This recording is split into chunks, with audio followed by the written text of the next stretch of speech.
Tristan woke up with the sun. He instinctively looked out the window. The sky was still dark, but the clouds were slowly drifting away. The heavy rain had stopped just 15 minutes earlier, but Tristan could still see people walking around with umbrellas. Something seemed to be going on in the courtyard. Tristan tried to get a better look, but as soon as he saw the faint sunlight, his head started pounding. But the pain wasn't as bad as before, and it quickly faded. The sudden headache reminded him of the night before, but when he tried to remember what happened, a sharp pain shot through his head. This time, the pain was too much to handle. It felt like something was trying to rip his head in two. The moment he stopped trying to remember, the pain vanished. It was like his mind was blocking him from remembering. Still, despite whatever was stopping him, Tristan remembered one thing. He had only about a week left as a human before he would turn into something else. He got up and looked under his bed. Sure enough, the sack with all his collected items was there. That meant he hadn't left the enclosure, but he still felt like he had. Maybe it was a nightmare after all, he thought, and sat back down on the bed. He was still trying to get his head straight when he heard someone pounding on his cell door. That's right. He lived in a cell by himself, while the others had to share a large barn. They also had to share things like the bathroom, showers, and eating utensils. But he didn't. His room had everything a person needed to live. A bathroom and shower with a constant supply of clean water. He even had a heater. Again, it was all thanks to being marked by the mistress. None of these things were there when he was first marked. They were built later because the mistress didn't want her pretty little mutt to be uncomfortable, especially after taking his parents away. That said, his hatred for the lichens ran deeper than any need for comfort. He had spent 12 years in the barn living like an animal, and he wasn't about to change for the last 4 years of his life. Tristan's thoughts were interrupted again by the loud banging on his door. Judging by the way they were pounding on the door, he knew the lichens were there to either force him to eat or punish him for something. He went and opened the door, fully prepared to take a punch for making them wait, like usual. But something completely unexpected happened. He was right about the lichens being at his door, but when he opened it, he didn't get punched like he expected. Instead, he felt a hand patting his head. Tristan opened his eyes and jumped back in shock when he saw who was standing in front of him. It was the mistress and her bodyguards. Seeing them was a huge shock because even though the mistress owned them, she almost never visited the enclosure. He wondered what they were doing here. It was still 4 days until he turned 16. His confusion was written all over his face, and the mistress read it in an instant. Her ruby-red eyes gleamed with excitement when she saw Tristan's grown-up body. Her blonde hair fluttered behind her as the bodyguards rushed into his room and started packing his things. Tristan tried to turn and see what was happening, but for some reason his eyes were locked on the mistress. She hadn't stopped smiling since she saw Tristan. He looked up at her sharp, angular face and realized she looked younger than he remembered.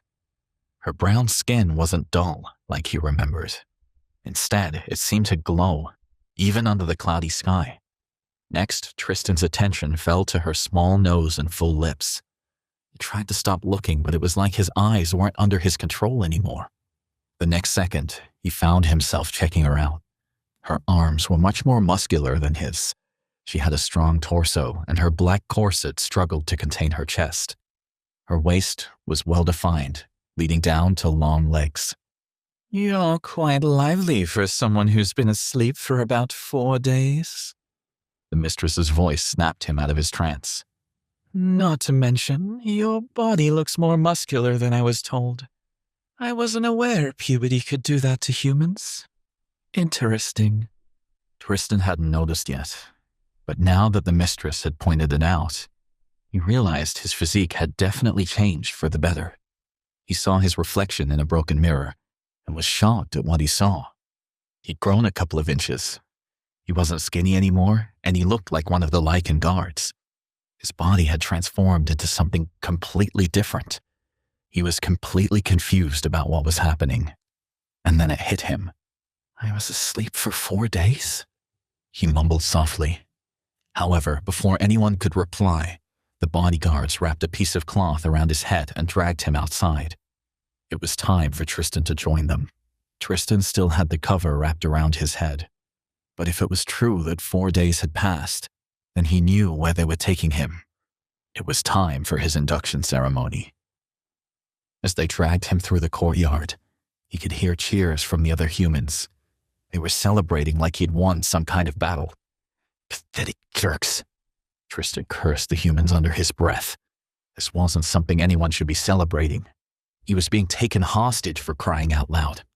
He had wanted to join the resistance, not the Lycans. He still didn't know what had happened to his plan, or if he'd been drugged to make sure he couldn't leave. That was why he hadn't eaten anything they'd offered him for the last few days. So how did he get tangled up in this mess? He tried using his new strength to break free, but against full-grown werewolves, he was as weak as a toddler. No matter how much he struggled, there was nothing he could do. It was too late. His fate was sealed. Just like that, he was thrown into a car. 2 Lycans held him down as they drove off. He could still faintly hear the others cheering. Soon, everything went silent. The only thing he could hear was the hum of the car as it sped towards some unknown place. Tristan kept cursing under his breath. Damn it! He was so angry with himself. After everything he had done over the last couple of months, all his plans were down the drain. He just wanted one thing: to avenge his parents. And now, he couldn't do a thing about it. Once he was turned into a werewolf, he wouldn't be able to do anything against the Lycans. Loyalty was programmed into their blood once their human genes were replaced by Lycan ones. No matter what disagreements they had, Lycans had to stay true to their pack. But for those who tried to defy the pack, the penalty was death. Or worse, exile. Some might think being exiled was better than dying, but in reality, it was far worse than a quick death. The world wasn't a safe place to wander around unprepared. The undead, the cold ones, and the Lycans were bad enough, but there were far worse things out there that no one even knew about. Anyone who went looking for those hidden monsters never came back. The world wasn't the same anymore. It was just chaos. The only bit of order left on the planet came from the different kingdoms built by the world's new rulers. Right now, Tristan and the Lycans were heading to one of those places. Deja, the capital city of the Lycan kingdom. Deja was also the city where the mistress had unshakable power. You could say she was the uncrowned queen of the city, and it wouldn't be far from the truth. She was, after all, one of the king's many illegitimate children. She was considered the most gifted of all the king's children, but since she was born out of wedlock, the purists in the Lycan society wouldn't let the king treat her like his daughter. That was the same reason she was dead set on making the royal family life as miserable as possible. Suddenly, the car stopped. They had arrived at their destination, the mistress's mansion. The trip might have seemed like it only took a couple of minutes, but that was thanks to their advanced technology, which let them travel across the country in no time.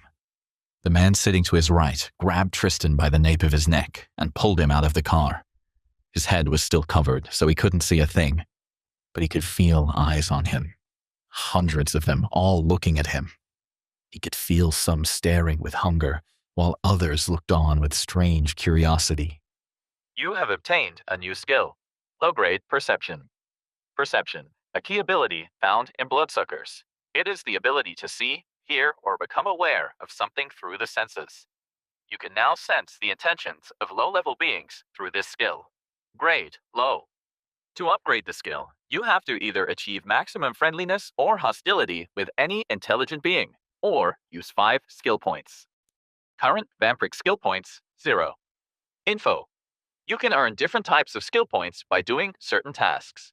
You'll find out what those tasks are once your powers fully appear. Low-grade perception? What even is this? Suddenly, Tristan was slammed onto the floor like a sack of potatoes. A moment later, the cover was pulled off his face, but his hands were still chained. Tristan forced his eyes shut, then slowly opened them to take in his surroundings. Slim banners hung from each of the 10 onyx columns, lighting up the lower levels of the throne hall and casting an orange glow on everything. Paintings of angels on the slanted ceiling seemed to dance in the flickering torchlight, while carved images and gargoyles looked down on the grand hall's limestone floor. A teal carpet stretched from the throne to the doors. Smaller matching circular rugs lay on either side of the hall, and rounded banners with gilded tassels hung from the walls. Between each banner stood a tall candle. Many were lit, illuminating the wolf hero statues placed above them. Several people were sitting on both sides of the carpet. Their faces were covered with weird masks that Tristan thought looked like their true faces. Behind each person, tall, tinted glass windows were framed by curtains, the same teal color as the carpet. A grand throne of gold sat at the far end of the room, right where he was being forced to kneel. The area around the throne had 4 plain but comfortable seats for those closest to the mistress, who sat on the throne. A werewolf was carved right above the throne. Now that everyone is here, let the ceremony begin. Hey amazing viewers, it's Tristan here. Thanks for sticking with us. By the time of the release of this video, only 8% of our viewers have joined the party by subscribing, and 92% of you might miss out on our next mind-blowing video. So what are you waiting for? Hit that subscribe button and join the exclusive club.